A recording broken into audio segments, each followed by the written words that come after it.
We have basically an entirely synthetic county court system that's just sat in code on our systems, which I think about is an amazing concept. This sort of technology is going to take away a lot of the very time-intensive, repetitive administrative stuff that lawyers have to do but don't enjoy. I thought, why not build something to help people like that? And that thought particularly came into sharp focus in April-May 2023 when ChatGPT 4 came out.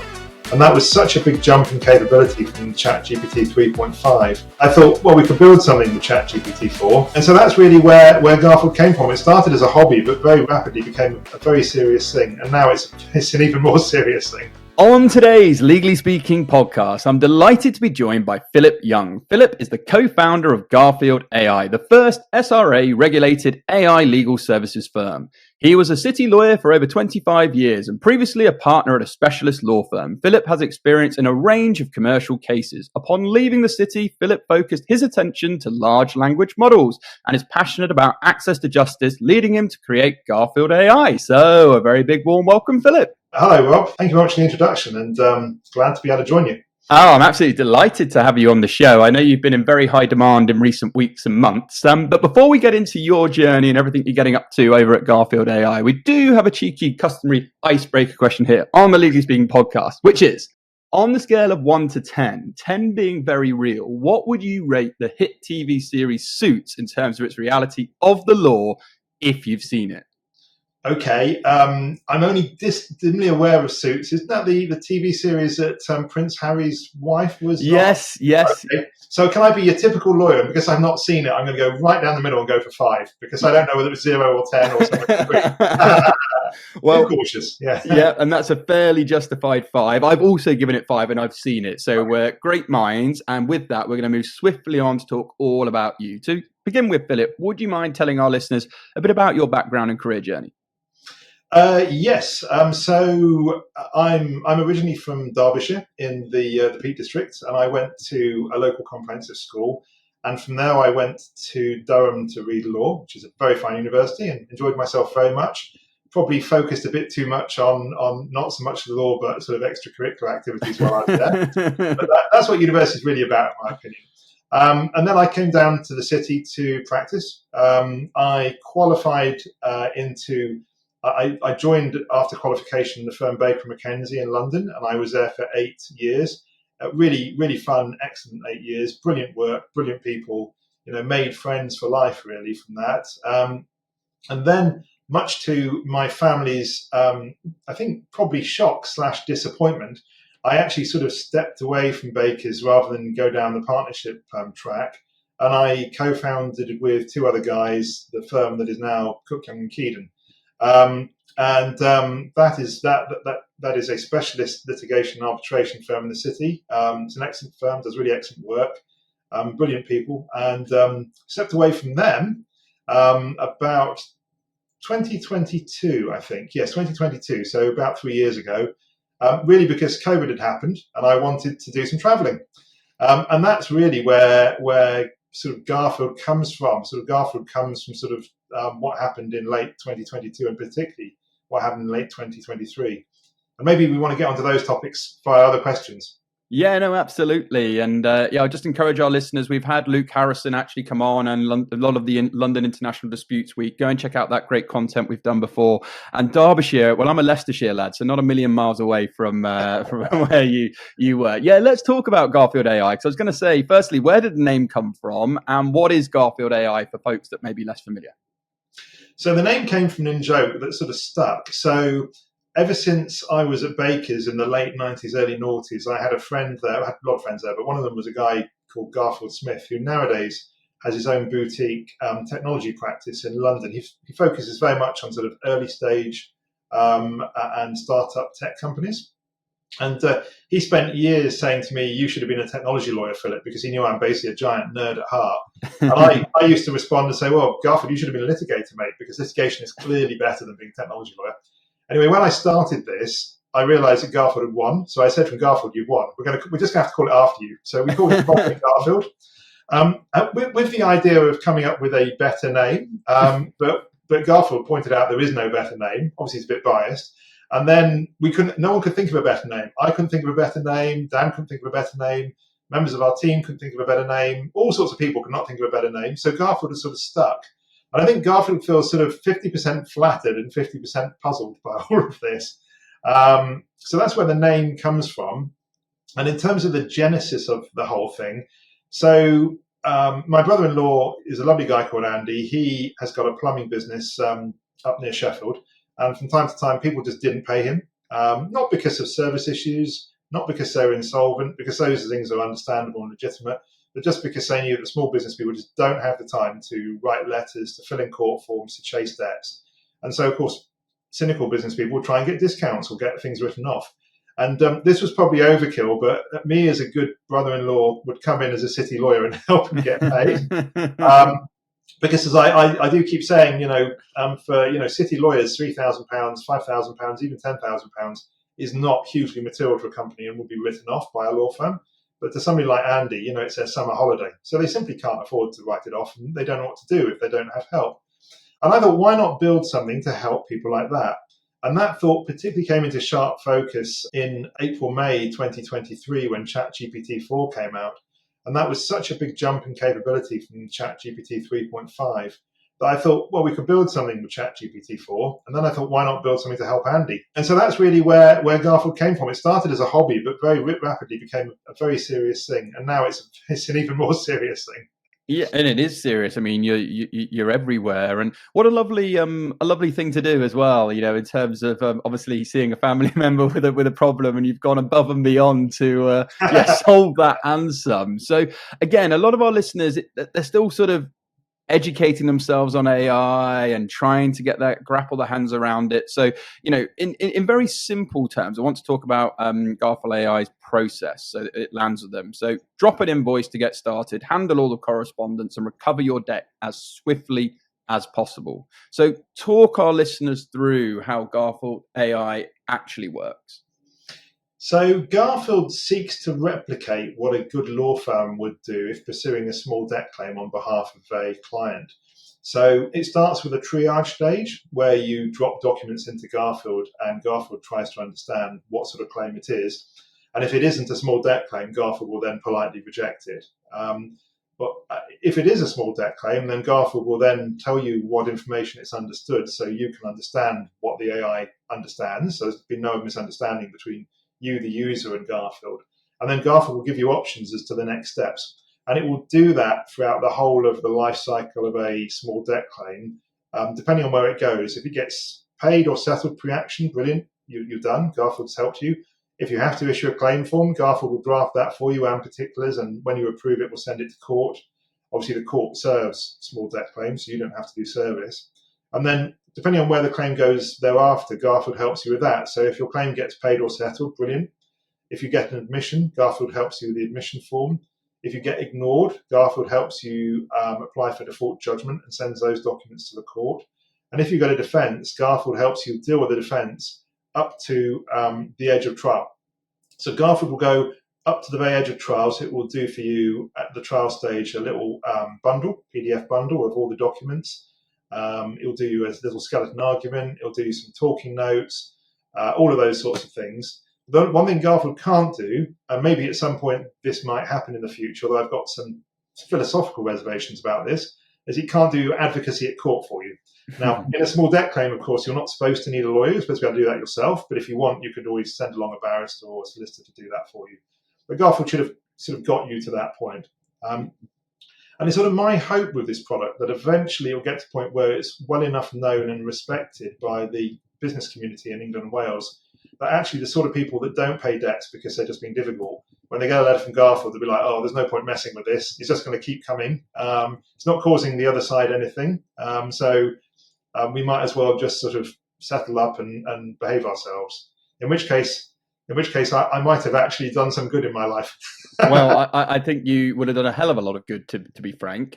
Just again, for our listeners listening, we've got a variety of people, lawyers, people curious about the law. What qualifies as a small debt claim, just in terms of a definition, if you like? And then I want to go on to talking about the actual build around it. But yeah, just sort of give a definition when it comes to that.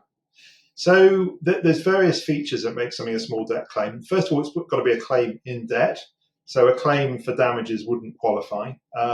So in reality, it's got to be a claim that comes out of that's basically been invoiced, that comes out of a contract for the sale of goods or the supply of services. There's also debt claims, of course, that come out of loan agreements, but at the moment we're not managing those. We're going to bolt that on at some point, I think. But we're trying to start in a confined way. It has to be a claim for less than £10,000. And it also has to be a fairly simple claim. So you do sometimes see debt claims that are under £10,000, but are horrendously complicated with vast quantities of documents. And that sometimes you'll find a district judge will say that's not a small debt claim, that's going up to fast track or intermediate track. So you're thinking basically under £10,000 debt claims, and reasonably straightforward. So not vast quantities of documents and huge amounts of correspondence where people are bickering with each other. Yeah, okay. Well, thanks for giving such a concise and easy to understand response to that. And I guess that leads nicely on to the building of Garfield AI. You're talking before about obviously ChatGPT and the various models that have been coming out. But could you share a bit of your step-by-step process of actually building Garfield AI to where it is today? So the first step was really I had to find somebody who could help me because. Okay, I'm getting on a bit in years now. I've got grey. Well, what's left of my hair has gone grey, and like a lot of my generation, I sort of grew up in the 1980s learning the 8-bit computers and learning to program and things, and so I'm slightly nerdy. So I knew I could build some of it, but I knew that there was plenty of stuff I couldn't build. So the first thing I did was I went off and found my co-founder, Dan, who's a completely brilliant guy, very, very clever. He's very keen to stress he's got a background in quantum physics because the press keeps calling him a quantum physicist. And that's caused quite a lot of amusement where people have been sort of commenting on the comment section of the FT saying, he can't be a quantum physicist, he doesn't have a doctorate, which is, I think, a bit irksome for poor Dan because he was reading a doctorate in photonics, which is really clever stuff, and then dropped out of that to go all in on this. So at some point he will go back and he will be Dr. Dan. But anyway, I found him, and he's also by sort of trade a programmer as well as quantum physicist. And then we started building this thing together. And then as we realized that this was a really serious thing, we started to scale the team. So there's now 5 of us. There's 2 front-end guys who are just wizards at what they do, Pablo and Harry, and another back-end guy alongside Dan called James, who's also a wizard. And sometimes they allow me to do some coding, and then they're quite kind about my efforts and probably just sort of shake their head behind closed doors.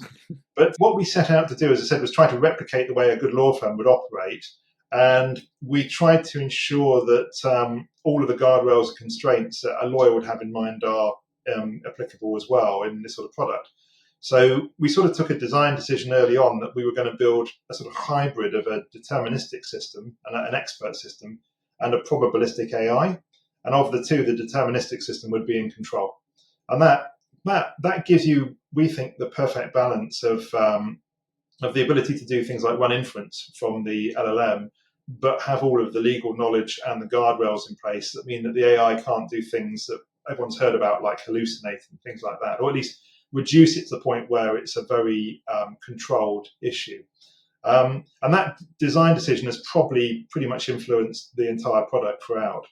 Yeah. And, it's great that you've given it that level of due diligence as well and, thought, because, a lot of people, when they hear AI and they're worried about the wild, wild west and everything else that's happening, you've really put that central to what you're providing. And the other key point you've mentioned there, where people will read the headline of obviously your announcements, but there are humans behind this. Yes, it's an AI first law, but like you say, you've got the wizards, yourself and Dan. There's real human strategic thinking at the top level to really produce a high quality product for people that need this. And so you touched on it before, but I want to go deeper into showing off Garfield AI in terms of your document library, because you have a library of documents to assist legal professionals. So can you give us a bit more of an insight to what actually is available?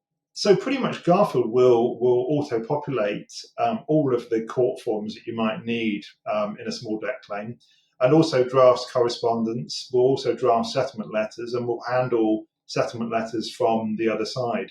So Garfield basically tries to do every sort of document you might reasonably expect to encounter in a small debt claim. From time to time, the court service obviously amend their forms, which means that we then have to just tweak Garfield to amend the form in the same way. But it does try to do the entire universe of all of those documents, and also understand the other documents that you don't have to generate, but you do have to understand. So, for example, when you get a judgment, that's not a document that a user generates, it's generated by the court, but you still have to be able to understand it. So when those documents come in, that they can be processed as well.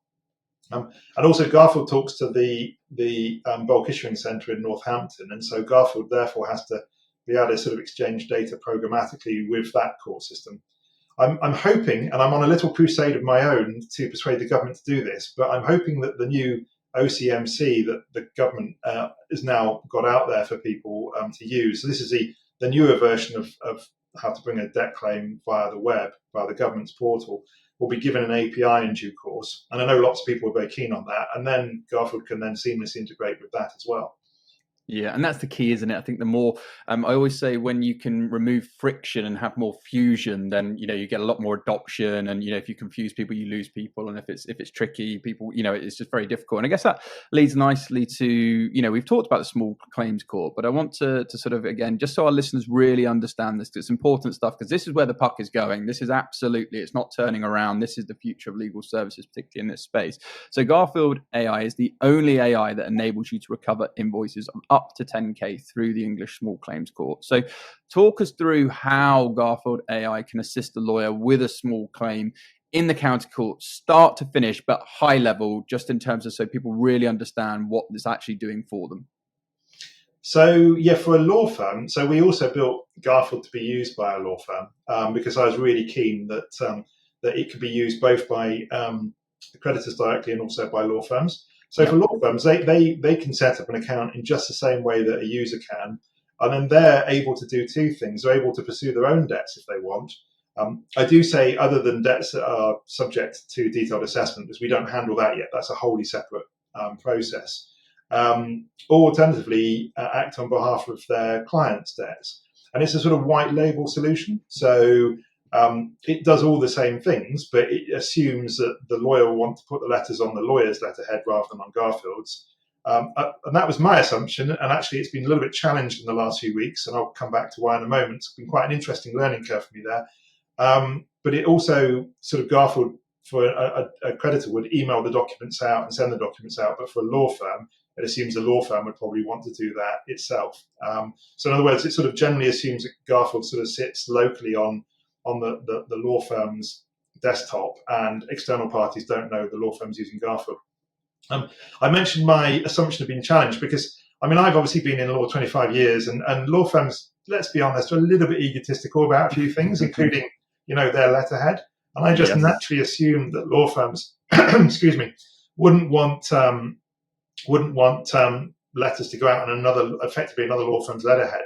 So I assume they wouldn't want to be able to use Garfield's letterhead. But actually, quite a few of our early adopter law firms have said, no, that's quite wrong. I'm wrong about that. They want it to be on Garfield's letterhead because they've said things to me like, clients know if they get a letter from us, we just won't pursue it, because law firms traditionally don't tend to pursue their debts. Whereas if it comes from you, they think that probably it will be pursued, and then they might pay. That thought would never even occurred to me. And I was like, okay, fair enough. So we then said, fine, we'll just allow law firms to use Garfield letterhead as well if they want. Yeah, and obviously it's a win for you in terms of extra, letterhead at the top and making sure it gets the job done as well. We're basically agnostic. We don't care who of law firms or creditors. Whoever uses it, great. If it helps them, fantastic.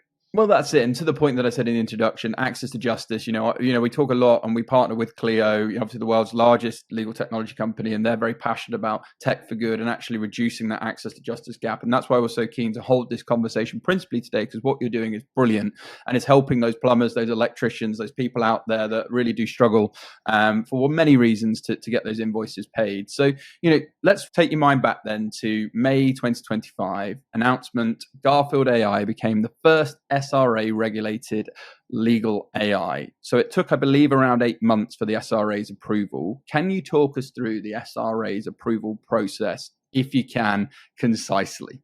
Yeah, trying to deal with 8 months concisely is a bit of a challenge, isn't it? Particularly for a lawyer, because we're not known for concision. But I'll do the best I can. So yeah, for the SRA, this was a new thing as well, and they had to find their way. And they were very thorough, and they were really clever and engaged in the way that they approached this, and very open-minded. So they have a public duty to try to promote access to justice, and that obviously informs their philosophy and their thinking.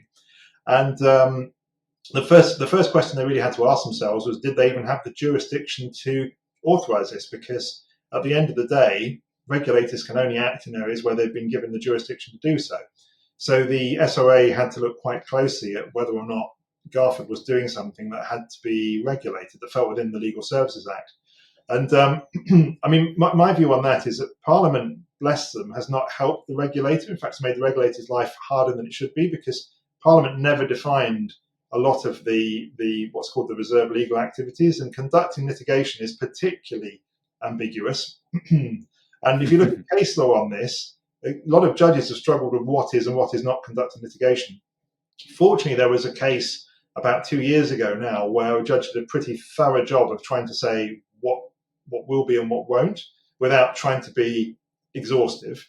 And it was clear from that case that Garfield did enough of the things that it fell well within the right side of the line. So I think the SRA therefore felt comfortable having considered that around its jurisdiction. But I do feel quite sorry for the SRA that there will clearly be other products that appear, and some may not be built by lawyers, and then there'll be all sorts of questions about, is this on the right side of the line or the wrong side of the line? Or is it in this giant grey area in the middle? And I feel quite sorry for the SRA that they're going to have to sort of find their way through that world, which has been sort of foisted upon them. This is basically a pitch, by the way, for the fact that the Legal Services Act does need to be looked at again and reformed. I think a lot of people to think that this is getting on a bit, and some of these definitions are very old, and they really need to be looked at again in the new world. But anyway, that aside, that was the jurisdictional question was the first thing. And then thereafter, the SRA, without going too much into the detail, wanted to look very much at who was behind Garfield, check out our credentials, were we appropriate people to be involved, did we have the right skill sets, wanted to look at the product, was it going to be helpful for access to justice, is it the sort of thing that should be allowed, and also very much the ethical, because there's a lot of ethical questions that I've been considering from day one of this, so client confidentiality, conflicts of interest, all those sorts of questions that need to be thought through when you build a new product. That wasn't very concise, but I'll stop there and you can ask another question. No, but it's important, and we want to make sure that our listeners understand what you went through. For me, when I hear AI, I think of two words: opportunity and trust. And so, being SRA approved, what advantages does that bring to Garfield AI, and what opportunities as an extension of that? Because still some people, particularly in the legal industry, will not be on the boat as of yet.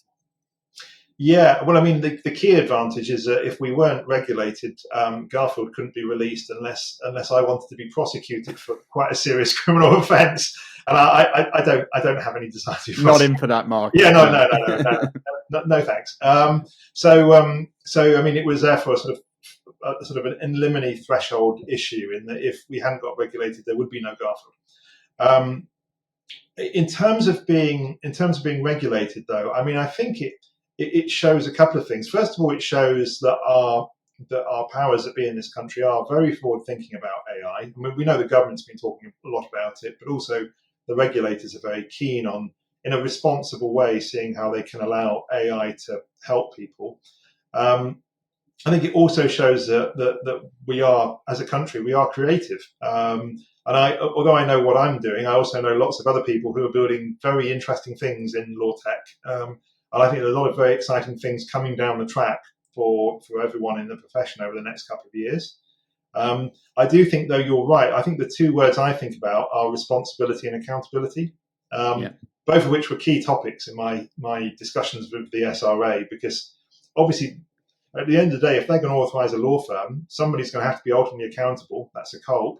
And people have got to be responsible, because you are providing a regulated service to, in my case, businesses, but in most cases, the general public.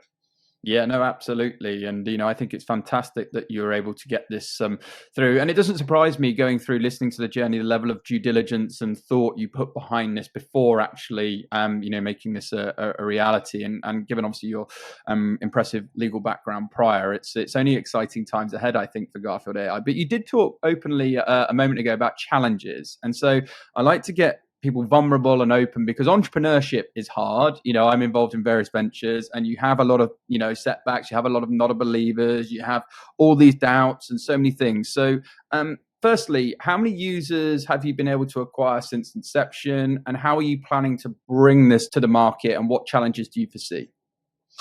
I had been planning a very quiet, nice stealth launch over 6 months. Just keep it low key, quiet, set some people on. We had quite a lot of different types of businesses who wanted to give it a go. We had small sole traders all the way up to some big businesses with fully fledged finance functions. We had a couple of law firms, some accountancy practices. We had basically a good range and various other professionals. But then the FT discovered us, and that was the end of that. That'll do it. Yeah, that did it. I mean, was it 3 weeks? Just my calendar. So 3 or 4 weeks have been quite a shock to the system in terms of the level of interest. I wasn't expecting anything like this. Certainly wasn't expecting to appear on your podcast. So there's a treat. I'll tick that off my list. Yeah, I mean, I think the biggest challenge we've got at the moment is calibrating people's expectations, because some people come on, they give it a go with a couple of nice, simple claims with, one invoice, couple of invoices, and it's beautiful. And then they're like, wow, this thing's brilliant. And then they jump to the other extreme of thinking this is an AI god. And then you get people trying to put things on that are claims for 50,000 quid or something. And of course, we're very clear. Garfield then has to say, I'm really sorry, we don't handle claims more than £10,000. And sometimes you get people who've got a claim that really isn't a simple debt claim. It might be £9,999, but they're trying to put hundreds of documents on all at once, and that's not the reality of a small debt claim. So it's very much so. We've been thinking a bit about that, and we're going to slightly tweak our sort of onboarding process so that the expectations are more firmly grounded in what is possible and what is frankly unrealistic. Which is odd, because the £10,000 is right at the top of our website, so I wasn't expecting people to ignore that, but some people have done. But bless them. I love an optimist, and Paul marks him for trying. What else in terms of challenges? Well, my messages have melted down. I'm the sort of person I'm very British and polite and a bit awkward, and I like to reply to everyone who messages me. And I've got to the point where I've just realised that I'm going to be doing that for quite some time still. Yeah. So if anyone's listening to me and I haven't replied to them and they've written to me, I'm really sorry, but I will get to you. Don't worry. I'm just really, really sorry. I have to do it in chronological order. Another challenge is obviously building the product and continuing to add things to it. That is a really interesting challenge, because that's basically engineering, and that's something I really enjoy. But at the moment, I've not been quite as close to that the last couple of weeks as I wished I was, because I've been doing a lot of responding to the media and inquiries and things. So the team, who are awesome, have been sort of having all that fun by themselves. I'm a little bit envious of them for that. So those are sort of the things that are on my plate at the moment, really. Today's episode is brought to you by Clio, champions of innovation and legal tech and proud sponsors of some of the most exciting events in the legal calendar. And looking ahead to July the 3rd, Clio is proud once again to be involved in the great big legal offsite, GBLO 2025. This one-of-a-kind gathering blends learning, innovation, wellness, and community in a refreshingly different format. Powered by us, the Legally Speaking podcast, and Hive Risk, GBLO is the UK's ultimate legal leadership getaway. Set at Ribby Hall Village in Lancashire, over 200 SME law firm leaders will come together for a full-day experience designed to challenge, connect, and inspire. Expect incredible talent, diverse legal voices, and thought leaders taking the stage. Plus a VIP dinner, live music, golf, spa access, monster truck, cheerleaders, Titan, the 8-foot AI-powered robot, and hosting it all, the legendary voice of the X Factor and Britain's Got Talent, Peter Dixon. This isn't just another legal conference, it's a movement. And your future firm? It starts off-site. Clio will be there, and we'd love to see you there too. Now back to the show. Thanks for giving such a candid overview. I guess just to the build of Garfield AI, because I know, and I see lots of people building in legal tech. How do you go about overcoming certain problems? Is there a sort of process you follow, or is it a case by case basis? Anything you could share to maybe other legal entrepreneurs, legal tech entrepreneurs thinking about problems that they're trying to overcome with their AI businesses? So, and this is a personal view, and it's not necessarily shared by lots of other people, but I do think if you're going to build a law tech product, particularly in the contentious space, so litigation or arbitration, I really think there's got to be a lawyer leading and an experienced lawyer leading the product development, because we have come across so many edge cases that only an experienced lawyer would know about, and I think, oh, that could happen there, that you would never get from just reading the CPR or reading a couple of books on how to bring a small claim. You need that sort of experience to be able to sort of plan for it and handle it, and build it into the architecture of the product. So I think that is one thing I would say. And so when I read, for example, that Y Combinator in America is talking about building all these law tech products just with techie guys, I'm like, that ain't going to work, guys. This is a nice idea, but you go off and find yourself some lawyers who can lead the product development, and have the team of a lawyer and an engineer working together, who manage the whole thing. That's one point I would make. The second point is find really good people. So, I mean, the success of CYK was driven by the fact we recruited really carefully, and we put candidates through up to 3 interviews plus various other assessments. And we therefore, at CYK, I mean, okay, I've left them for 3 years, but I still hear how they're doing and chat to the partners there because they're my mates, and they're doing really well. And it's because they really are very focused on the quality of their team. And I think it's the same for software development. I think you've got to really sort of focus on bringing the right people on board. Thirdly, it also helps if you know people, frankly. It's like life. So you know what, not what you know in some ways. And the ability to sort of have people who can, give you good advice or challenge you when you're going down the wrong alley is so valuable. Yeah, you're talking my language in all of those points. And our listeners, we fed up with me talking about the power of your network and getting yourself out there and who knows you and building that reputation and various ways you can do that, featuring on podcasts, et cetera, et cetera. So no, absolutely. And you kind of answered my next question. So I kind of suspected you would say that, and it was going to be, has your previous city experience really helped shape the way Garfield AI has been created? And the answer obviously is definitively yes. But is there anything you would bolt on to that? Yeah, I mean, it's interesting because CYK does not do small debt claims. Yes, this is true. Claims have got 7 figures up to billions. They're really big ticket cases. So when I started Garfield, I had to completely re-educate myself because it's been 25 years since I did a small debt claim. So I went off and I bought a whole bunch of books to remind myself, how. So I obviously understand the law. Everyone understands. If you've been a commercial litigation guy, you understand the law of debt and you understand contract law and all those sort of things and damages. But I had to go back and get the books out on how you actually run a small debt claim in the process, which is a core really of Garfield. What else? So I mean, other than that, it was really sort of experience in knowing where something might go and sort of thinking about edge cases. But I sort of feel, in a weird way, the CYK and Baker McKenzie life was wildly different to my Garfield life, and that's not just because of tech, but because we've gone the utter opposite end of the spectrum in terms of claims. Yeah, I totally get that, putting my legal recruiting hat on and having done work with some of the top boutiques like the CYKs. Yeah, it's very, very different in terms of what you're handling. But I love the values behind this and why you've created this from that sort of spawning of your family members sort of having these issues, because it's so needed. If we can get this tech for good to work and work properly, it's brilliant. And I guess a loaded question next, we've touched on it, but how do you get the concept of this into the public consciousness and keep it when the majority of people probably don't know that this type of service exists? And do you think you're making a market for self-service generally?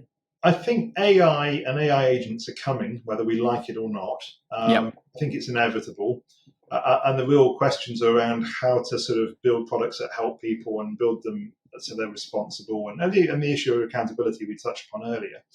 So I think regardless of how Garfield does, this will become a thing over the next sort of five years or so, where there'll be many sort of products that help ordinary people access justice. And that's a great thing. And lots of people were excited about that.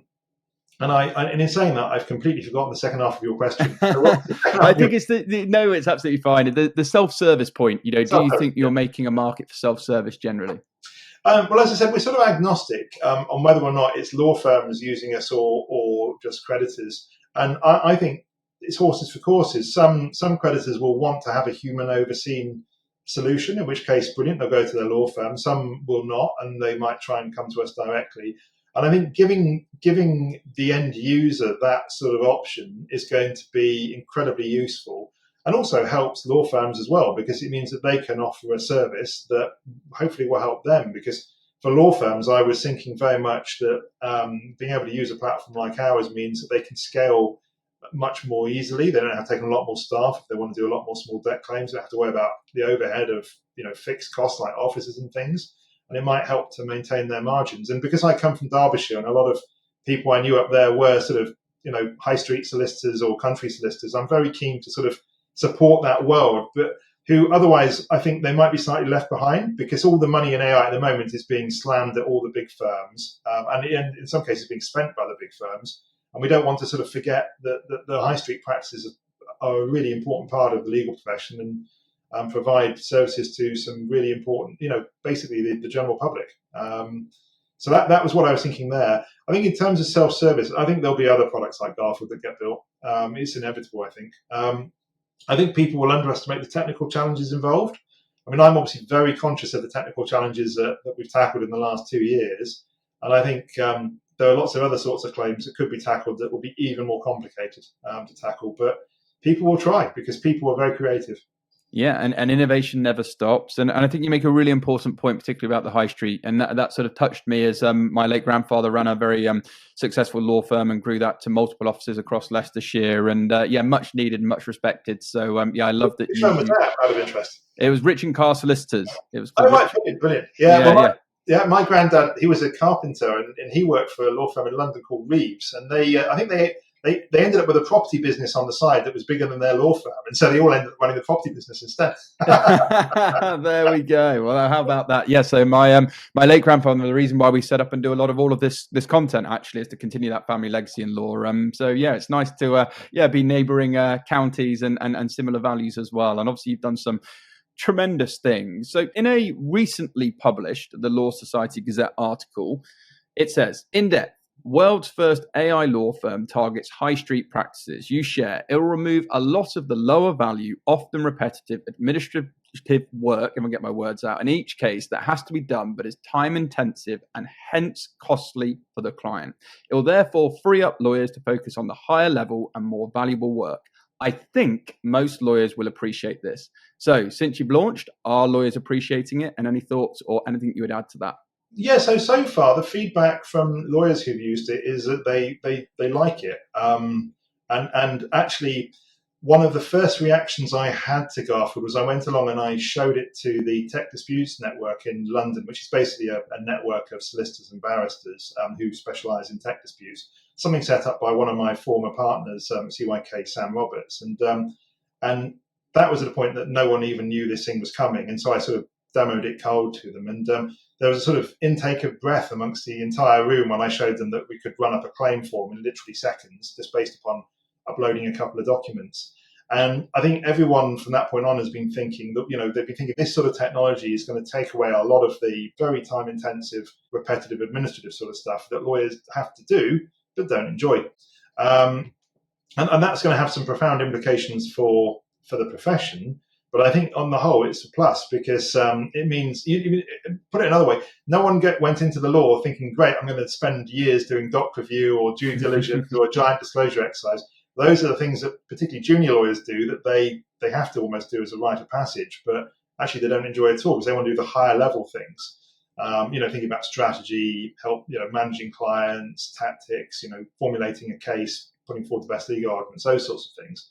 And I think lawyers will spend more of their time in the future doing the good stuff and less doing the bad. Now, there is a sort of an ancillary question there, which is, does that mean that lawyers will become less skilled? And I think not. And the best analogy I can give for you is that humans have always invented tools. And we invent tools to save ourselves effort. And you wouldn't, if you want to go and, I don't know, screw a screw into a wall, you go and get a screwdriver and a drill. You wouldn't go and try and do it with your fingers. So it's the same principle. There's stuff that skills that you probably won't use as much, and you won't need to because you'll be using the higher level skills instead. So I think on the whole, it's a plus. that's me, and it's coming anyway, so we should make it a plus. Yeah, and absolutely, it is a plus, and the wave, as you say, is just continually to go. And Piers Linney, former Dragon's Den investor and lawyer who's been on the show, says the ship has left the harbour when it comes to AI, and there's no way it's turning around or coming backwards. So, yeah, here's to that. Okay, so at the CJC National Forum, the Deputy Head of Civil Justice highlighted how products like Garfield AI are absolutely at the core of what we can do for access to justice. So how is Garfield AI making justice more accessible to those who are less privileged in the community? The view of people like Lord Justice Burse is that products like Garfield, because the judiciary could never endorse any particular product, but their view is that products like Garfield are going to help with access to justice, because what they're going to do is they're going to make it possible for people that at the moment either won't access a court system because it's too intimidating, or they try to, but they access it as litigants in person and therefore don't really get the results that they deserve because they're not represented, have a solution that enables them to come to court with a claim that has been properly prepared. I think one of the attractions of Garfield to the judiciary is that it basically ensures a uniform quality of claim is presented if it gets so far as a trial. And that would then mean, because it's also incredibly affordable as a product, that a lot of people that would otherwise be litigants in person and cause district judges a lot of time to try and unpack whatever this new thing is, would then be given a good quality case to just sort of deal with and deal with a lot more swiftly. So it's two things really. It's one, it's enabling people that otherwise wouldn't have any access to any sort of legal advice to have access. And secondly, it also helps the court system because it means that cases on the whole are prepared with a decent uniform degree of quality, and therefore means that judicial time is not being spent trying to understand what it is that the person in front of you is actually seeking. What relief are they seeking from the court? Even the skeleton arguments that we've shown Garfield generate to members of the judiciary get them quite excited, because they're like, we wouldn't normally get this in a lot of these claims, and this would save us so much time. And obviously the judiciary and then ask themselves a question of where is this going to go next, and they could see it would apply to other sorts of claims, and it would also therefore hopefully remove litigants in person by giving them some form of support and advice in other sorts of cases. So that's why I think the senior judiciary are quite excited by this sort of technology and what it could lead to in terms of people that otherwise would be unrepresented or just not access a court being able to access a court in an informed way. Yeah, no, really, really brilliant answer, and so many net positives there, and absolutely get all of that. And I think time is also our greatest commodity all round, isn't it? So I think if we can free up that where possible for good, we're here for that. Okay, we've touched on it, but I want to go a little bit deeper around ethical considerations, because what ethical considerations do you think law firms and legal teams should be mindful of as they adopt AI tools? So it depends a bit upon what the tool is and that they are planning to adopt. Some tools are literally just going to sit silently within the law firm, i.e. they won't sort of interface with the outside world, in which case they're always going to be overseen by a human, a lawyer, in which case I don't see that as being any different than using Word or Excel or any other tool, in that the lawyer is using it and is checking the work as it happens.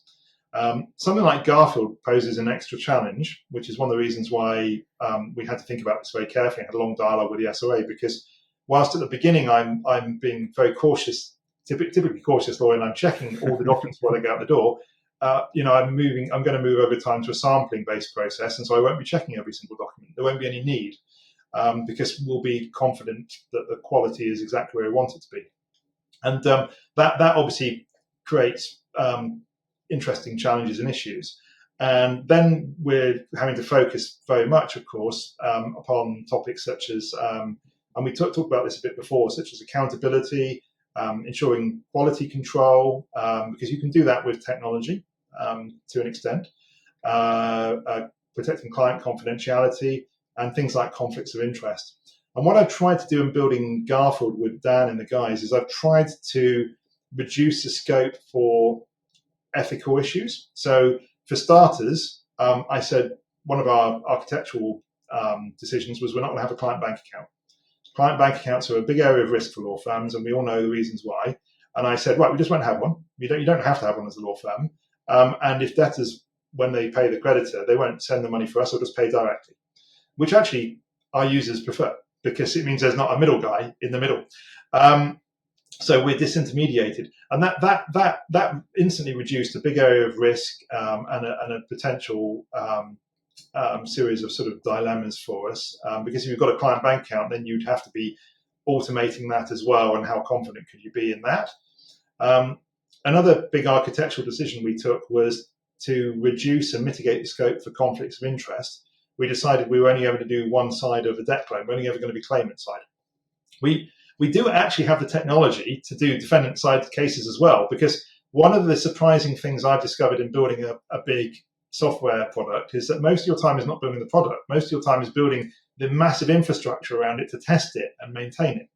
And so in order to test a claimant side small debt claim product, you have to build the defendant side so that you can run vast quantities of realistic dummy defenses and all that sort of stuff through the system to test it automatically on top of the manual testing that we do as well.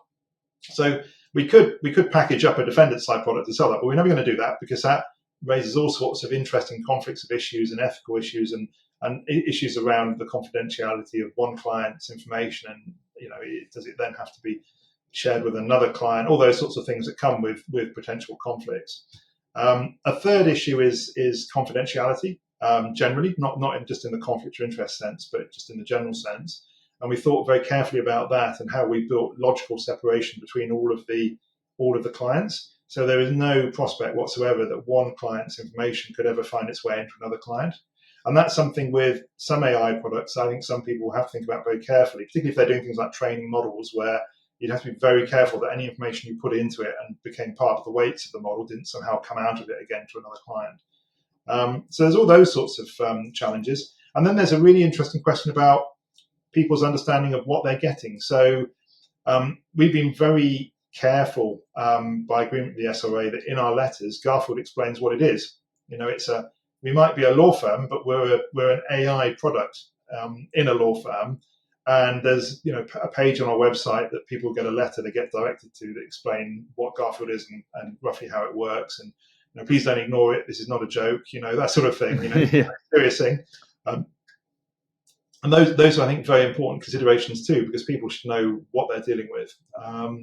So there's quite a lot of topics there that I think other AI products will interface with to some extent or not. And of course, some people will be even more ambitious and try and do things that go another step or two steps further, and they will have even more interesting sort of ethical topics to consider. As I always say, new level, new devil. And you make so many good points there. And a couple of things. You mentioned you'd never build the defendant side, but do you assume someone else will? Yeah, I imagine at some point there'll be an arms race, and then someone will come up with a defendant side product, and then Garfield will be getting letters from some AI that's saying, "Hello, I'm a defendant side." Yeah. That's going to be very interesting. It did prove to be a lot more challenging even than building the claimant side product. But it also means that we have basically an entirely synthetic county court system that's just sat in code on our systems, which I think about is an amazing concept. When we showed this to the Justice Select Committee in Parliament a few months back, I think they were a bit shocked by it, because they just had a lot of evidence about how the county court modernisation programme hasn't quite gone the way everyone hoped. And a lot of money's been spent, and it's not quite where it should be. And then we basically showed them an entirely synthetic county court system on our computers, and they were like, "Okay, how come we don't have that?" Yeah, very true, very true. Well, it's great, isn't it, what you've been doing, and that kind of brings me to talk about uniqueness, because other than what I assume is now there's ability for 24/7 for folks to be able to sort of carry out their small claims, which is brilliant. What makes Garfield AI a unique, so unique, if you like, in comparison to other AI platforms out there? So I think it's a couple of things. First of all, we're the first law firm that is AI only. So that is in itself unique, and that's what's really spurred all the media interest. And I wasn't really expecting the media to be as interested in that as everyone seems to be. Secondly, I think we're the first AI that can properly conduct litigation.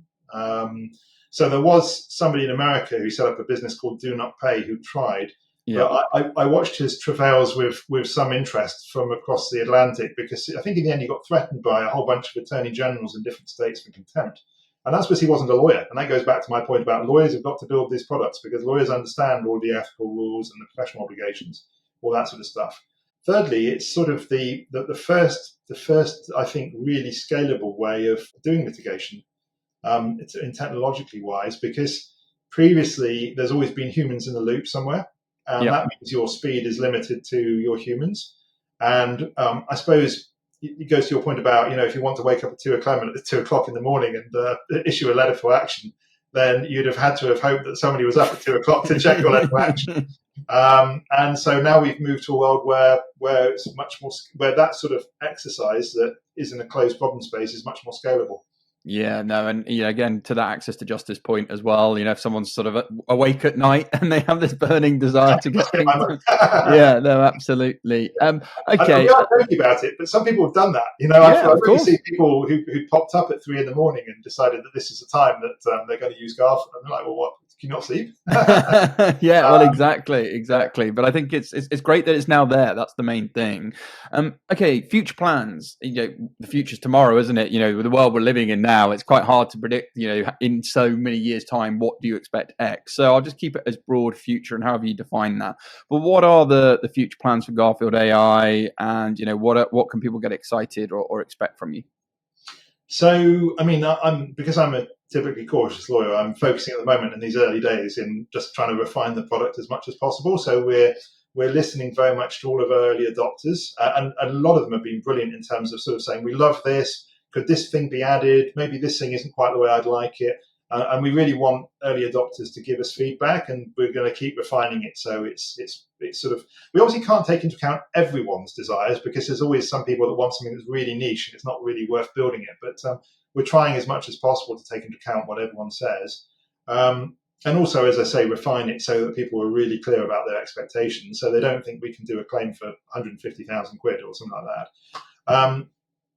As we sort of get past that phase, I think we will probably build a few extra products. We'll probably we're looking very much at doing loan agreements, simple loan agreements less than £10,000, and we've been approached by people that would like us to do that. We'll probably look at other areas that are closely analogous.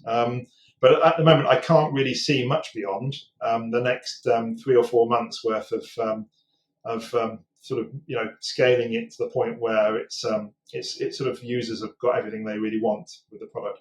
Yeah, and that's such a really golden piece of advice for anybody listening, to be exceptionally customer centric and accept that feedback or hear that feedback and make informed decisions on what people actually want. And I think it's brilliant that you're leading by example and doing that, and then educating and inform them on what it can and it can't do, and making sure expectations are managed. That's just absolutely brilliant. And again, leads me nicely before we close to some last pearls of wisdom for advice. And I did ask a lot of members of our community questions they would like to ask you, knowing that you were coming on to the show, and I want to kind of dedicate these to the next generation of sort of aspiring young solicitors. So one lady asked, what advice would you give to young solicitors entering a profession that could look radically different in 10 years' time, particularly in a world where platforms like Garfield AI are transforming how legal information is accessed, analyzed, and applied? There is a follow-up question to that, but I'll leave you with that one for now, because that's already a rich one in itself. Yeah.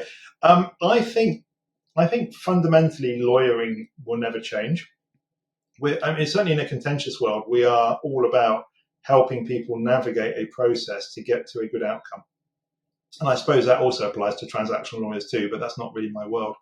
And I think that will never change. And I think what does change is the tools you use to get there, and the sort of your day-to-day job and its complexion. And we've talked a bit already about how the day-to-day job is going to be, on the whole, higher level, more rewarding sort of skills.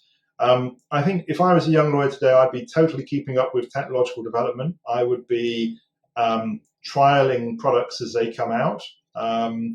And I would also be thinking a bit about other skills, because I spoke, for example, at the Technology Construction Courts conference a few months ago, about the fact that I think that lawyers, traditionally we've not trained on other skills that we should have been trained on. So, for example, I would have benefited enormously by having experience of psychology, having some proper psychology training. And in fact, somebody said to me recently, well, maybe learning a bit about therapy would be good too with some clients. And I think actually, that's semi-facetious, but semi-correct. I think those sort of skills would be useful. And I think sort of thinking about that and working a bit more on the EQ as well as the IQ would be a really good skill for junior lawyers to focus on. Such good advice. And again, I talk very openly about that EQ point. It's so important. And this leads on to the follow-up part of that question that the young lady asked in terms of how should they prepare to remain relevant, ethical, and impactful in a legal landscape where much of the routine cognitive work is managed by machines? Gosh, that's a big question, isn't it? Well, remaining ethical is the easy bit. Just remain ethical. Everyone knows what the rules are. Everyone also knows when you step over them, so don't step over them. It's never worth it. And in terms of impactful, I think it comes back to what I just said, which is you've just got to stay up to date with technological development. You've got to think about how you can broaden your skills in a way that would make you more marketable as a person within your firm or elsewhere. And also what keeps you fulfilled and makes you happy. Because I think one thing that junior lawyers often sometimes lose track of is that there's a journey to a career in law. And when you're a junior, you're learning all about the law, you're learning about process, substantive law, skills like how to manage clients, how to run a case. And you're a mid-level person, you're learning about how to supervise the more junior lawyers and how to sort of take higher level decisions. And then when you're a senior lawyer, you're aspiring to partnership, you're running big cases by yourself, those sorts of skills, managing client relationships. And I think what will happen is that will still remain broadly the same, but a lot of the actual day-to-day skills will just change, and you'll be pushed up the ladder quicker because you'll be moving towards the higher level skills much quicker than certainly in my day we were. Yeah, and I always talk about building your own, being the king and queen of your own castle when it comes to your career, in the sense of each move you do or experience is a building block, and you layer that with a career move. And like you say, you may then you may take that promotional move to go manage people, or you may take that step up to be leading on cases or be getting more clients, whatever it is. And I think that mirrors exactly what you're saying there. And I think it's so true. And I guess a final question then, more on the going to the AI entrepreneur side of things now. What advice would you give to someone looking to build their own legal AI platform?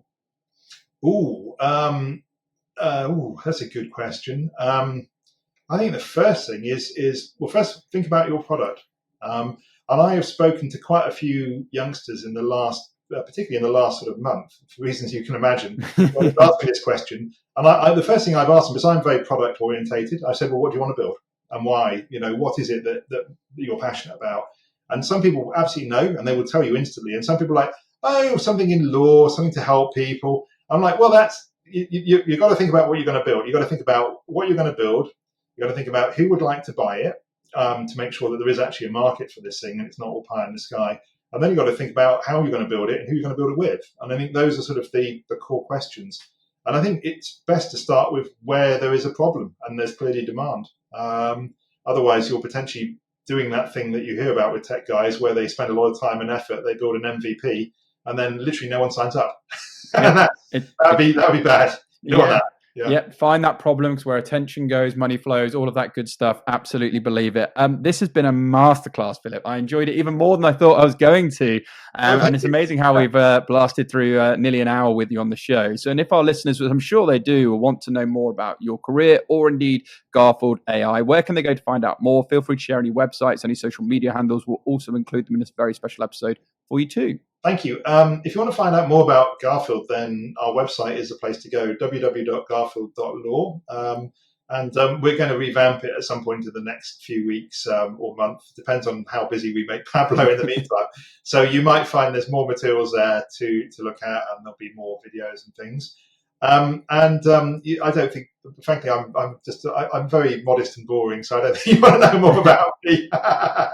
Probably a bit overexposed now, frankly, after the last few weeks. Yeah, exactly. Well, I think, definitely folks go and check out Garfield AI online. And it just leads me to say thank you ever so much once again, Philip. It's been an absolute pleasure having you on the show. So from all of us on the Legally Speaking podcast, sponsored by Clear, wishing you lots of continued success with indeed Garfield AI and future pursuits. But for now, over and out.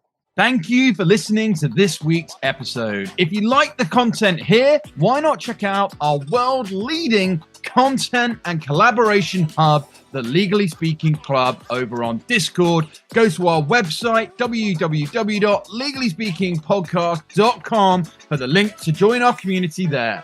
Over and out.